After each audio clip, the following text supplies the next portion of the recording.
The US Department of Justice has officially requested to break up Google, but their approach is unexpected. Instead of targeting the search engine itself, they're ordering Chrome to be separated from Google. This move initially had some in the industry scratching their head. After all, Chrome doesn't make any money, at least not directly. But when you lift the lid on what's really going on here, this move is set to completely upend how search works on the web, because Chrome gives Google something much more important than a bit of extra cash. An insane treasure trove of data on how 2/3 of people use the internet, click by click. And this is why Google is getting ready to go to war with the DOJ. So if you use Google to find information, and especially if you use it to promote your business, then listen up, because this could be the single most important change to how Google works in the last 25 years. You see, Chrome has quietly become the ace up Google's sleeve in the battle for search dominance. Google's used Chrome data to help its search algorithm surface better content than any of its traditional search competitors, at least until some of the newer AI competitors came along. And with Google set to lose this data advantage, which no other company currently has access to, one has to ask, will they be able to stay ahead in search for much longer? In this video, we're exposing how Google turned a simple browser into the most powerful data collection tool in history, why they're about to lose it, and what happens to the world's biggest search engine and the search industry when they do. This video is sponsored by Search Intelligence, more on them later. The story of how we got here is a masterclass in corporate deception that would make even the Wolf of Wall Street blush. And it all started with Adobe Acrobat. Yes, that's right. For years, the free PDF software would rank #1 on Google for the term "click here." This was because Google initially relied heavily on backlinks to rank web pages, making Adobe rank #1 for click here due to the thousands of PDF download links that existed. But then suddenly things changed. Adobe was gone. Now a smashing magazine article about using click here in your anchor text and an agency called Click Here Labs rank at the top. Many suspected Google was using user behavior data to alter its search rankings, something Google adamantly denied at the time. When Rand Fishkin, a respected voice in the search industry, talked about click data influencing rankings, Google's Gary Ills publicly dismissed it as made up crap, claiming search is much more simple than people think. But this public shaming would come back to bite Google. In May 2024, over 2,500 leaked internal documents appeared on GitHub. They contain details of over 14,000 ranking factors used by Google. Essentially, the ingredients to Google's secretive algorithm were exposed for everyone to see. This explosive leak revealed what many had suspected all along. Hidden in Google's code was something called nav boost, a ranking signal that used detailed user data collected mainly from Chrome and Android devices, the very thing they'd spent years denying. This wasn't just some small tracking script either. NavBoost collects everything you do in your browser, which URLs you clicked, how long you spent on the pages, where you slowed down to read, and where you went on to next. The list goes on. All that data was being fed directly into Google's ranking algorithm. Here, metrics like click-through rate, which is the ratio of clicks a search result receives compared to the number of times it's shown, and dwell time, which is the amount of time a user spends on a web page before returning to the search result, were analyzed to determine website quality and relevance. Chrome is basically the world's biggest reality TV show at this point. You think you're just browsing the internet, but Google's got more cameras on you than the Kardashians have in their house. Except instead of catching drama, they're catching every click, every scroll, every add to cart you don't complete. And just like the reality TV show, the real money isn't in the show, it's in knowing exactly what the audience wants to buy. This gave Google unprecedented insight into user behavior that no other search engine could match. In turn, it helped them hold on to the title of best search engine and the $175 billion yearly that comes with that. But this secret walled garden of data that Google had invested billions to create was about to come crashing down. And we'll get to that after a quick word from our sponsor, Search Intelligence. They're a digital PR agency that recently landed massive links for their bingo client in top-tier publications like The Sun, DR90, MSN, DR92, and Blackpool Gazette, DR72, and many other news outlets. Here's how they did it. Using Google Keyword Planner, they identified the top 10 most Googled bingo-related search terms in the UK and extracted monthly search volumes across 60 different cities. They then ranked these cities by normalizing the data per 100,000 residents using census information. They sent a detailed report to national and regional journalists with tailored headlines for each region,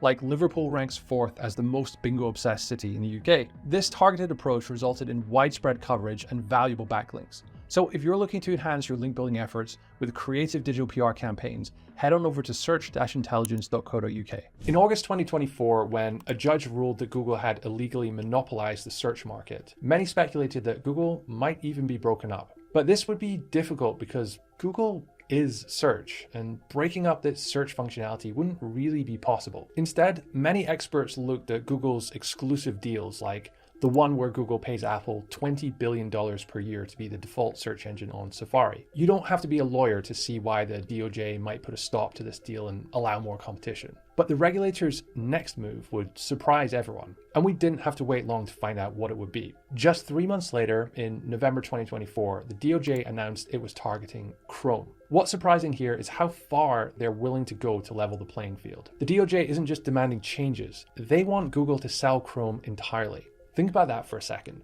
The browser used by 2/3 of the world and whose underlying Chromium technology is powering many other browsers like Microsoft Edge and Opera could soon be owned by someone else. That would be devastating for Google's data empire. Without Chrome, they'd lose access to most of their user behavior data, something they've relied on for years. This would have an immediate impact on their ability to provide personalized search results. And all this at a time when many are already complaining that Google search is getting worse. But the thing that's really keeping Google's top executives up at night is how this could hurt their $237 billion per year ad business. For all Google's efforts to create new revenue streams through its cloud computing services, YouTube Premium subscriptions, hardware sales, and Google Play Store sales, ads still make up 77% of Google's total revenue. Their ad targeting is going to get a lot worse. You see, the ads you're shown on Google Search, YouTube, most websites that display ads, and even Gmail are not only determined by the content on the page. Google knows a lot about you. Every website you've ever visited, every search you've ever performed, and every product you've bought. But the rabbit hole goes much deeper than this. Chrome tracks how you interact with every web page. If you hover over a specific section of a page for a few milliseconds longer than normal, they know that. And all of this data is used to serve ads that are tailored specifically for you. This means advertisers are willing to pay Google a lot more because they get in front of the right people at the right time. Now, if the DOJ takes this Chrome data away from Google, their superior ad targeting would collapse overnight. To be clear, this wouldn't destroy Google completely, but it could have a serious impact on its cash cow that is their ad revenue. And Gemini, their shiny new AI chatbot, would also struggle big time. Without that real-time user data to learn from, developing and improving AI features becomes much harder, as these models require enormous amounts of data to get better, and any kind of exclusive data is an edge over the competition. Worse still, the biggest problem every AI company is facing right now is distribution. Just look at what Meta was able to do when they integrated AI into Facebook and Instagram search. Because billions of users already have these apps installed, Meta AI was able to piggyback on this and quickly grow to over 500 million monthly users. And Google is trying something similar by integrating Gemini directly into Chrome, an app billions are already using. This is their best chance to compete with ChatGPT's growing lead. But the whole dream of weaving Gemini seamlessly into Google's entire ecosystem starts to look a lot more difficult without Chrome. And the DOJ isn't stopping there. They're pushing for new licensing requirements, strict rules about data sharing, and significant changes to how Google uses and trains AI. They're even eyeing Android, suggesting it might need to be separated from Google's other products too. We should point out that none of this is guaranteed to happen.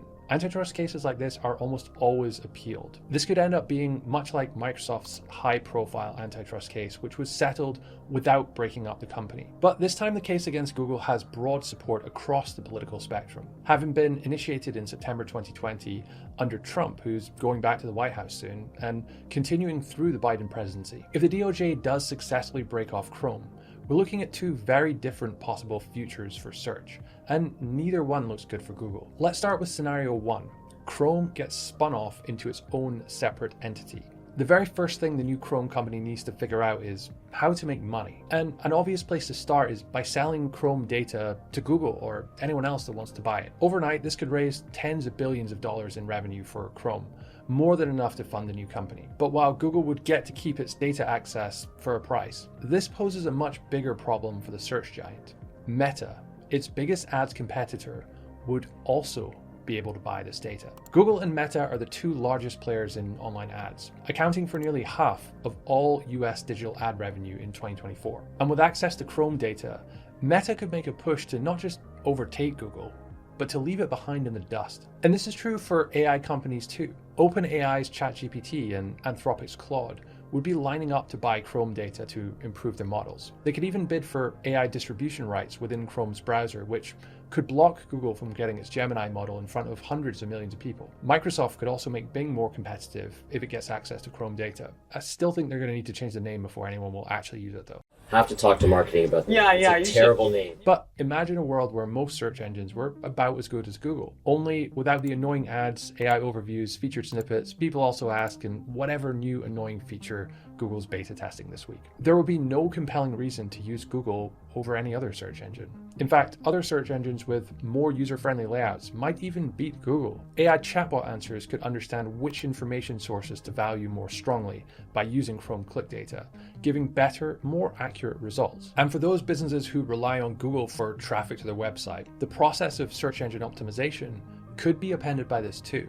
Imagine if SEO tools like Ahrefs and SEMrush had access to Chrome data. The impact on SEO would be massive. SEO tools would become much more accurate at predicting what works, but that also means it would be much easier to game the system. Of course, there's always the possibility that this new Chrome company wouldn't sell its data to anyone. They could develop their own monetization models, perhaps a paid app or extension store, even its own search engine or AI model. If Chrome went down this path, then that would impact more Google services such as Google Discover, which relies heavily on Chrome data for part of its personalization process, but also sends most of its traffic from the new tab page on the mobile version of Chrome. It would also force Google to change the way its search algorithm works, potentially rolling back some of the more recent unpopular algo changes. While Google would undoubtedly seek newer ways to gather data, perhaps through Google Analytics or Gmail, it wouldn't be nearly as comprehensive or valuable as Chrome's data, especially given webmasters' growing distaste for Google and the controversial Google Analytics 4. This regression in algorithm sophistication would narrow the quality gap between Google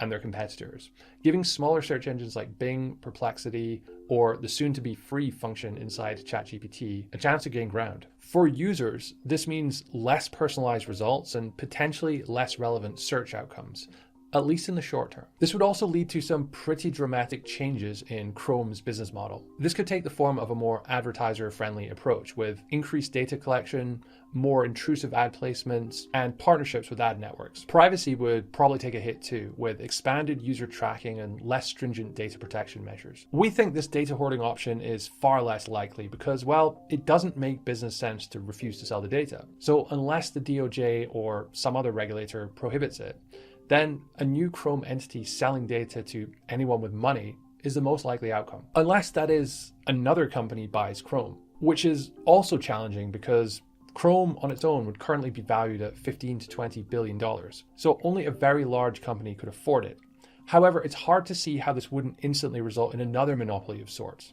Imagine if Meta purchased Chrome. This would instantly create a new monopoly, and the DOJ is unlikely to allow it. Microsoft would be another potential acquirer, but they gave the DOJ a very wide berth these days. However, they did recently win an antitrust case in the UK when they purchased Blizzard Activision. But it's usually hard to make money from a browser because nobody wants to pay for something that's always been free. Mozilla Firefox makes 80% of its revenue from its deal with Google to be the default search engine on there. Arc browser, a fast-growing, popular Chromium-based browser, recently announced it's stopping development because it's been tough to make money. But a separate Chrome entity wouldn't have this problem because it would be starting with a 70% market share. The reason big tech companies are dominating the S&P 500 right now is largely because when they reach a certain scale, they have access to such valuable user data that their competitors simply cannot catch up. This is exactly where Google is right now. And that's why the DOJ is right to try and break up Google's monopoly. Competition is already being stifled, Google search is getting worse, and all the while, Google reports record profits to its shareholders. The search engine wars are about to go from a fancy chess tournament to a back alley poker game. Right now, Google's the guy who's been counting cards for 20 years. But selling Chrome, that's like forcing them to play with a regular deck while everyone else on the table can suddenly see through the cards. Sure, they might still win some hands, but the house advantage is well and truly gone. The final ruling on this isn't expected until at least August 2025, but regardless of which scenario plays out, we're looking at a fundamental shift in how search engines work and how websites optimize for them. In the short term, we might be looking at a worse version of the web, where our primary window to online content receives fewer development resources and becomes more heavily monetized. Search engine manipulation could become easier for bad actors too. But hey, maybe we'll finally get a version of Chrome that doesn't devour all of our RAM and battery life. That's all I'm asking for, really. It's time now for our debate of the week.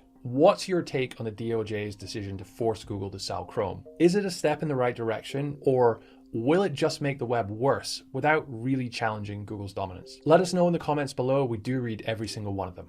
And if you enjoyed this video, you'll probably also like this video over here, so go check that one out too.